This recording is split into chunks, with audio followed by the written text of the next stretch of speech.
Hello folks, this is problem 2 of homework 1 and I'm asking you to generate this piston basically.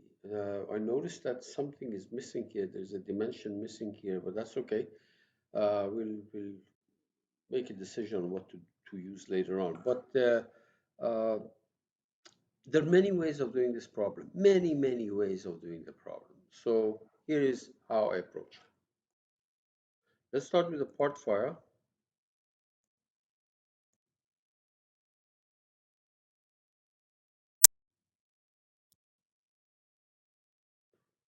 Okay. And immediately I'm going to save it in the folder that I've created. So File, Save Management, Save As. I have a folder called Homework 1. Where is Homework 1? Homework on videos. This is problem number 2. And I'm going to give it the name. How about cylinder? Cylinder? Oh, how about let me call it piston. Piston. And okay, let's make it now.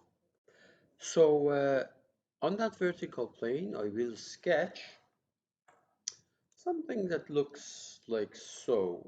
Let's say I'll draw a profile going from here to here.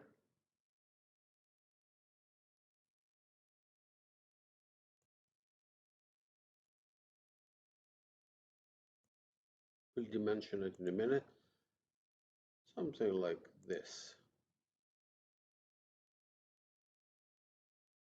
I'm going to close it. Okay. Let's give it the dimensions that are given. These are all in inches. So let me see this height from here to here is oops, to here is 3 inches. Oh no, not that. Cancel. Let me delete this. Try it again. Dimension from here to here.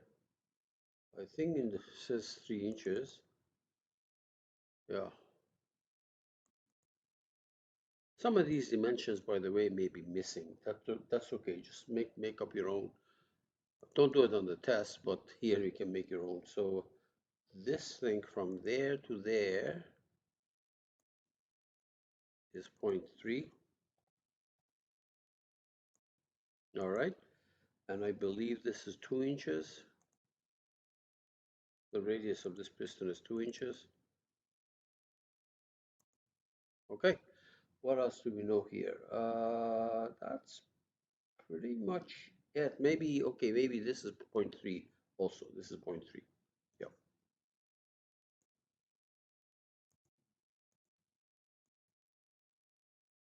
0.3. Now notice that I have an arc here. And as I said, there are many ways of doing it. So let me do that arc, but to do it, let me do the following. So we go to a circular arc. It's called 3-point arc. So let me see if I can, what is this? 3-point, well, we can do it. Uh, yeah, let's do it 3-point arc. So I'm going to use this and that, and on purpose like that. Okay. The only thing is that this is not the center. You notice that the center, what I did, the 3 points that I picked, put a center at that location. So let me move that. So let me move this point, control that point. Let me make them coincident. Good. Notice that the center is now on that line. Now here we're going to give it a radius here. This value in the drawing, it says 3 inches. Let's see now, 3 inches. Yeah, that's pretty much it. Now, the only thing is that I don't need this line, and I want to put this point coincident with that point. Okay. So well, that's one option. Make these two coincident. The only thing is that let's see what happens when you do that. So this point control that point. It may not be what I want to do. You make it coincident. Yeah, I suppose that would have worked. I was going to do it a different way. So I was going to do just close this line. Okay. So exit. Now we're going to shaft this thing. The thing is that the way I did it, there's two lines here. Not that it really matters, but anyway, there's two lines. Okay, so let's do a shaft. Here's a shaft. First of all, notice that this is all orange. That means selected. If you don't want to select it now, just click on it. Then do a shaft and read it carefully. First angle, 360. Second angle, 0. Profile is this. And the axis of rotation is that. And we say OK. And there we are. Okay? Now, let's do the rest of this. First of all, do a floppy, save it. Floppy click, save it. And on that vertical plane, I will sketch. Notice that I did not give you this dimension, the dimension here. So I'll really, it looks like 0.6. So what I'm going to do is I'm not going to even bother giving it a dimension. I'm just going to draw a rectangle here. Okay. And in other words, if that thing was 0.6, I would make from distance from that point to this point 0.6, but I'm not going to do that. So exit, you see what I have in mind. And then you make a pocket and you go in both directions and go far enough so that you get cut on both sides. There we are. Obviously, I didn't have a specific dimension to give you. I would have used them. Now, I have to repeat this thing exactly on the other side. So let me actually mirror this feature to the other side. So where's the mirroring thing? It's on the transformation. I think this first one, mirror. And read it careful. Oh, read the bottom left corner right here. See that down here? It says select a plane or a face. So I'm going to select this. Now, it mirrored the entire thing that I may not like to do. Let me cancel that. Instead, do the following.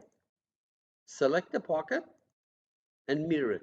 The other one would have worked too, but it's totally unnecessary to mirror the entire solid. I want to mirror this feature. So I selected the pocket and I say mirror, and it says select the plane, and there we are, and we have it on both sides. Okay. On that face, I will sketch. I'll sketch a circle. Where's the circle? Right here. The center of it, the location of it, I didn't specify in the drawing. That's okay. I have specified the radius of it though, so let's use that. 0.5. There we are. Oh, this is diameter 0.5. It should have been radius. So I'll do it diameter 1. How about that? Good. Now notice, as I said, notice that I did not say what the location of the center was. If I wanted to be exactly halfway between this line and this line, it's very easy to do. And let me do that. So we use the top line, control the bottom line, control the center, and then you go to the constraint in dialog box and you say equidistant. So it pushes it down so that it's exact center is exactly halfway between the top and the bottom. I didn't say that in the drawing, but I said if you want to do it, make it. That's one way of doing it. And then you're going to make a pocket all the way through the direction backward. You can make it as long as you want, or you can say okay up to the next, which is going to do it all the way to this endpoint, and we say all right. So we're almost done, except that this is not hollow. The cylinder is, there's no material, or a piston, there's no material here.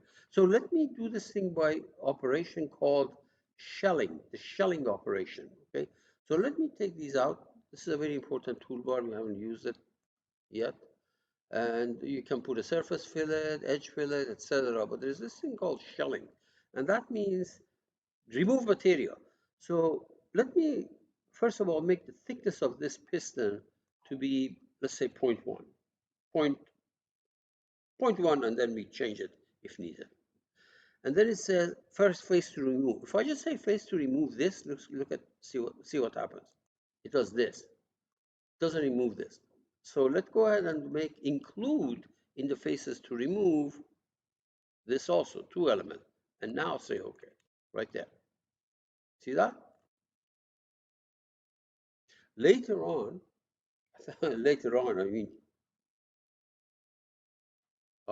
next in the next lecture, I'm going to do assemblies, and the homework problem is going to be uh, creating a single cylinder engine where one of the components, one of the parts is exactly the cylinder. Okay, so but as far as this homework is concerned, this is done. So let me save this